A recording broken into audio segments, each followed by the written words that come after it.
నా బిడ్డా, ఇంతవరకు నువ్వు మౌనంగా భరించిన బాధలు, ఇంతవరకు నువ్వు ఒంటరిగా చేసిన పోరాటం ఇవాళ నా దగ్గరికి చేరాయి.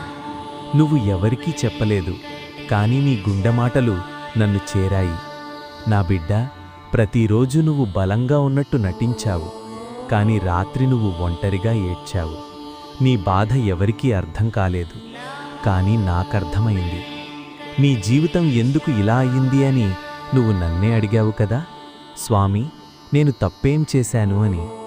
విను నా బిడ్డా, నీ కన్నీళ్ళు నీ బలహీనత కాదు, అవి నీ శుద్ధమైన మనసుకి గుర్తు. నీ ఆలస్యం నిరాకరణ కాదు, నీ జీవితానికి నేను సిద్ధం చేస్తున్న సమయం.